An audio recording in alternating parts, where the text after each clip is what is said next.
tous, bienvenue sur la méthode de l'ours. Alors aujourd'hui une vidéo, tout simplement parce que j'aime bien regarder les vidéos anglo-saxonnes, notamment américaines et canadiennes. Et là en ce moment je vois qu'il y a un débat, c'est sur le volume. Est-ce qu'il faut faire du bas volume, est-ce qu'il faut faire du haut volume, qui revient.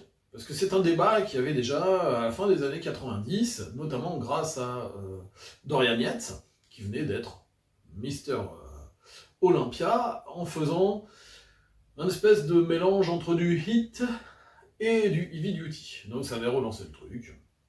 Bon, de toute façon, il faut savoir qu'en musculation, c'est cyclique. On revient toujours aux mêmes questions. Aujourd'hui, ce qui est à la mode va disparaître, et dans 10, 15, 20 ans, ça va revenir.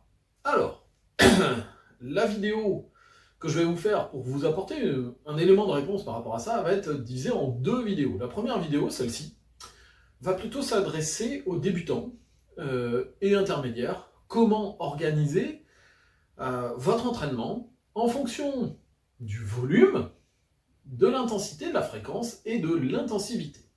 Je vous expliquerai toutes ces choses-là après. D'accord ?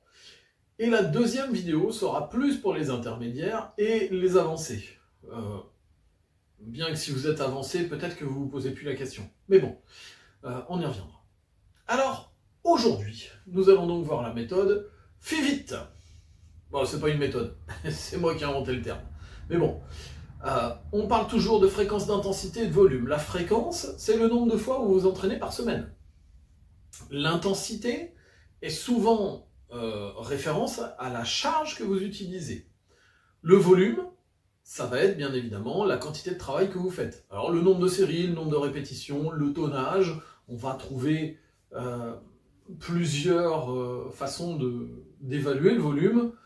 Bon, c'est toujours des façons qui sont un petit peu incomplètes selon moi, parce que si vous faites des séries de 10 avec une certaine charge, mais où vous êtes à une répétition de l'échec, c'est pas la même chose que si vous faites des séries de 20 avec une charge plus légère, avec à 3 répétitions de l'échec, d'accord ? Même si vous faites le même nombre et que de séries, je parle, et que forcément le tonnage de l'un est supérieur à l'autre. Sauf que la plus efficace, ça va être celle qui aura le moins de tonnage dans ce genre de cas, par exemple. D'accord ? Donc ça reste quelque chose d'assez... c'est pour vous donner juste une petite idée, ok ? Et donc l'intensivité, ça c'est une notion que j'ai piquée à Christian Thibaudeau, parce que vous savez que j'aime bien Christian Thibaudeau. L'intensivité, c'est la proximité de l'échec. Est-ce que vous êtes loin de l'échec, proche ou à l'échec, ou vous utilisez des techniques d'intensification pour être à chaque fois plus loin que l'échec. Donc je vais vous montrer comment créer votre programme en fonction de ces 4 paramètres.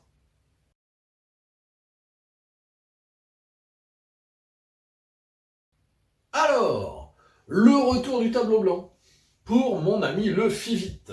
Alors, FIVIT, F pour la fréquence, I pour l'intensité, V pour le volume et IT pour l'intensivité. C'est moi qui l'ai choisi. Donc si vous voulez le nommer différemment chez vous, on s'en fout. Alors, je vais vous donner un exemple, c'est ce que j'utilise moi. Maintenant, vous allez pouvoir changer quelque chose. Quelques petites choses. L'échelle que je prends, c'est une échelle de 1 à 3. 1, 2, 3. J'ai choisi cette échelle-là de manière arbitraire, puisque en général, on s'entraîne entre 1 et 3 fois par semaine pour un même muscle. C'est rare de faire plus. Et si on fait moins, de toute façon, c'est qu'on ne s'entraîne pas. Donc on s'en fout. On pourrait prendre, par exemple, de 1 à 7. Si vous entraînez un même muscle 7 fois par semaine, pourquoi pas ? Alors, vous allez vous dire, non, c'est pas possible. Tout dépend. En ce moment, par exemple, je suis dans une phase où je fais un full body 6 jours par semaine. Alors, vous verrez par rapport à ça, que à côté de ça, le volume est extrêmement bas à chaque séance, l'intensité n'est pas moyenne, voire élevée, et l'intensivité, elle, n'est pas très très poussée. Mais bon, je vous expliquerai ça après. Alors imaginons Ça, c'est ce qui va correspondre à 95% d'entre vous. Une fois par semaine, 2 fois par semaine, 3 fois par semaine. Eh bien, l'intensité, je vais elle aussi la caler sur l'intensité de 1 à 3. On va considérer le cas où vous cherchez plutôt à prendre un peu de masse. On n'est pas dans des protocoles spécifiques de force, hein, puisque comme vous débutez, d'abord, on se fait la base. Donc ici, c'est pour toutes les charges qui vont être inférieures à 60% de votre 1RM ou supérieures à 20 répétitions. D'accord? Parce que 60% de son 1RM, ça nécessite de connaître son 1RM. Donc la répétition que l'on peut faire avec la charge maximale. Vous ne pouvez pas monter la charge et vous ne pouvez pas faire plus de 1 répétition. Le problème quand on débute, c'est que ça n'a aucun sens de tester son 1RM, tout simplement parce que à chaque répétition que vous faites supplémentaire, vous apprenez le mouvement, donc vous devenez plus performant dedans. Donc au sein de la même séance, votre 1RM va évoluer. Et en plus de ça, tester sur des charges aussi lourdes, alors que vous n'avez jamais fait le mouvement, c'est le meilleur moyen de vous blesser. Donc chercher son 1RM quand on débute n'a pas de sens, d'accord? Donc c'est pour ça que je vais vous le traduire quand même en 20 RM, mais comme je disais, ça s'adresse aussi un petit peu aux intermédiaires, je vous donne aussi les pourcentages. La catégorie 2, c'est tout ce qui va être compris entre 60% et jusqu'à inférieur à 80%. Ok? Donc, pour nos amis débutants, alors bien sûr, ça ne va pas être ce chiffre-là, mais vous, c'est ce qui va être compris entre 20 répétitions et 8 répétitions. D'accord? Alors pourquoi je ne descends pas plus bas pour quelqu'un qui débute? Eh bien tout simplement parce que faire des séries de 6, des séries de 4, des séries de 5, ça nécessite d'employer des charges. Et là aussi, vous n'avez pas encore forcément le mouvement. Donc il vaut mieux s'entraîner sur des séries de 8 où vous aurez plus de chances d'apprendre le mouvement correctement. Voilà. Parce que quand on utilise des charges très importantes, le mouvement se dégrade très vite. N'oubliez pas, votre corps retient ce qu'il fait le plus. Vous faites 5 répétitions, vous en avez 3 dégradées et 2 bonnes, il retiendra les 3 dégradées. Vous faites 8 répétitions, vous en avez 5 bonnes, 3 dégradées, il retiendra mieux les 5 bonnes. Donc ça vous permettra de mieux acquérir le mouvement. Voilà. Et ensuite, le niveau 3, eh bien, c'est tout ce qui va être supérieur à 80% de votre RM. Donc, pour les débutants, bien évidemment, j'ai mis tout ce qui va être supérieur à 8 RM. Donc, tout ce qui... pardon, pas supérieur, inférieur. C'est-à-dire tout ce qui va vous permettre de faire moins de 8 répétitions. Là aussi, 8 répétitions à 80%, c'est pas forcément pour tout le monde, d'accord? Mais il y a certaines personnes qui y arrivent bien. Voilà. Et c'est ce qui correspond à la majorité des personnes. Là, ce que je vous donne aujourd'hui correspondra à peu près à 90% de la population. Malheureusement, il y a 10% qui ne vont pas rentrer dans ces cadres-là. Notamment, on va attaquer au niveau du volume. Donc pareil, hein. Je note 1, 2, 3. Là, le volume, je vais vous donner ce qui correspond à 90% de la population, c'est-à-dire entre 10 et 20 séries. Donc là, 10 séries par semaine, là, 20 séries par semaine. Donc 2, c'est le milieu, c'est 15. On peut mettre plus ou moins 2, donc là, ça fait du 8, 12. Ici, ça fait du 13, 17. Là, du 18, 22. Ok? On enlève ça. Voilà. Donc, quand vous êtes entre 8 et 12 séries de travail par semaine, vous avez un volume à intensité 1. Lorsque vous êtes entre 13 et 17 séries par semaine, vous avez un volume à intensité 2, etc. etc. C'est ce qui correspond donc à 90% des gens. N'oubliez pas qu'en fonction de votre myotypologie, et si vous suivez cette chaîne, vous savez que c'est quelque chose dont je parle assez fréquemment, la myotypologie. Si vous avez une dominante de fibres blanches, vous tolérerez plutôt entre 6 et 12 séries par semaine, voire dans certains cas un petit peu plus, un petit peu plus rare, moins de séries que ça. Hein.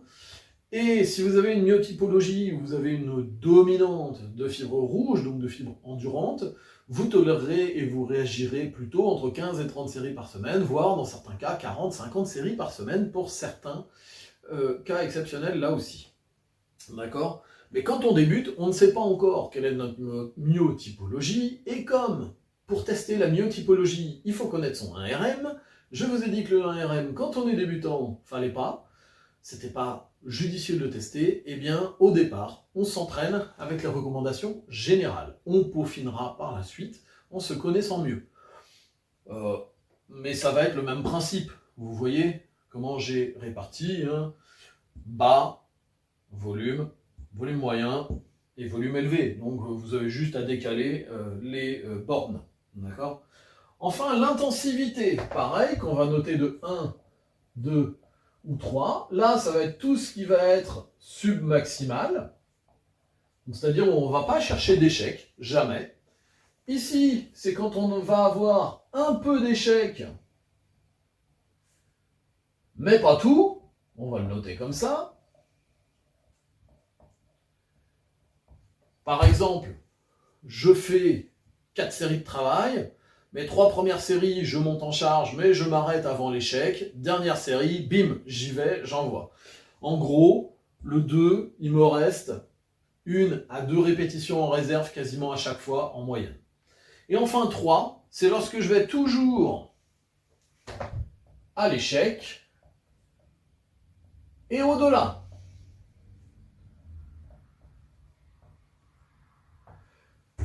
Alors, si vous avez lu les méthodes de Lavier, notamment la volume 1 et 2, je crois, c'était les notions d'inroad. Un inroad faible, un inroad prononcé, un inroad important. Voilà. Lorsque vous allez au-delà de l'échec grâce à des méthodes d'intensification, par exemple le cluster set, que j'adore, le rest pause, que j'aime aussi, quand vous utilisez des outils un petit peu particuliers, comme par exemple les weight reducers, qui vous permettent d'avoir une charge supérieure à celle que vous pouvez lever pour votre phase excentrique, pardon, au moins pour la première répétition, si vous êtes avec des partenaires pour en rajouter, etc. Tout ça, c'est des choses qui vont atteindre votre système nerveux de façon très importante. Donc ça, c'est ce que je vais classer au niveau 3. On a donc 4 paramètres. La moyenne, à chaque fois, c'est 2. 4 fois 2, ça fait 8. On va laisser une petite marge. Eh bien, lorsque vous allez faire votre programme, votre FIVIT devrait être compris entre 7 et 9. 9, pas 8. Voilà, centralisé sur le 8. Alors vous me dites là, je comprends pas trop. Qu'est-ce que ça veut dire? Eh bien, ce que ça veut dire, je m'entraîne en full body 3 fois par semaine. Chaque muscle va être travaillé 3 fois. Je prends ma fréquence, je la mets à 3. Par contre, je vais rester sur des charges, je vais les lever entre 10 et 12 répétitions, parce que j'ai vu sur internet que 10-12 répétitions, c'était bien, et je risquais moins de blessures. Très bien. 10-12 répétitions, c'est ici. On est donc à une intensité de 2. Là, je vais mettre un plus. Le volume.